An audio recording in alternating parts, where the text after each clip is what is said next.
تو حذیفہ نے کہا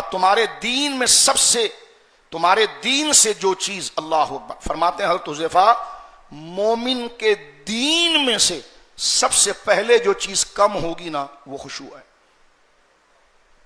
تمہاری بربادی کا پہلا سگنل یہ آئے گا کہ تمہاری توجہ نماز میں اللہ سے ہٹے گی۔ تو یہ نہیں سمجھنا میں نے 5 وقت نماز پڑھی ہے، وہ تو پڑھنا ہے، لیکن جہاں رب سے توجہ ہٹ رہی ہے بربادی کا پہلا سٹیپ شروع ہو گیا۔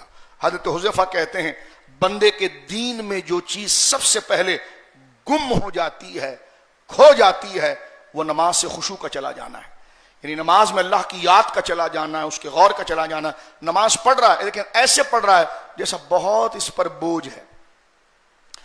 اللہ میرے اور آپ کے حال پر رحم فرمائے۔ 5ویں سورہ نساء میں اللہ نے فرمایا منافق جب نماز پڑھتے ہیں وَإِذَا قَامُوا إِلَى الصَّلَاةِ قَامُوا كُسَالَىٰ، توبہ استغفر، اللہ ہمیں حیا عطا فرمائے اور اس بات کی سمجھ دے دے ہماری آخری سانس سینے سے اکھڑنے سے پہلے۔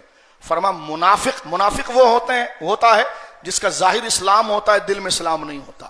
اس کی علامت کیا ہے؟ قرآن کہتا ہے وَإِذَا قَامُوا إِلَى الصَّلَاةِ قَامُوا كُسَالَىٰ، کہ جب منافق نماز پڑھتا ہے تو ایسے سست اور نڈھال، یہی ہمارا حال ہے۔ تو کس سے تشبیہ دی گئی ہے؟ منافق سے، کیونکہ بندہ جس مشن سے سنسیئر ہوتا ہے، سنجیدہ ہوتا ہے، تو اس کی باڈی لینگویج سے اس کی تازگی نظر آ رہی ہوتی ہے کہ وہ کس کے آگے کھڑا ہے۔ لیکن ہمارا حال یہ کہ بدن ٹوٹ رہا ہے، باہر وہاں کھڑے ہوں گے 2 گھنٹے لوگوں سے باتیں میں اور آپ کر رہے ہوں گے، لیکن نماز ہوگا تو پھر بیٹھ کر ہی پڑھنی ہے، نماز ہوگی تو پھر مر کر ہی پڑھنی ہے۔ تو قرآن نے کہا وَإِذَا قَامُوا إِلَى الصَّلَاةِ قَامُوا كُسَالَىٰ، ہم کسی پر نقد نہیں کر رہے ہیں، اپنے زخم کو چھیڑ رہے ہیں تاکہ ہمارے اندر یہ بہتری آئے۔ فرمایا جب منافق نماز پڑھتے ہیں تو ایسے پڑھتے ہیں کہ جیسے وہ بالکل مرے جا رہے ہیں۔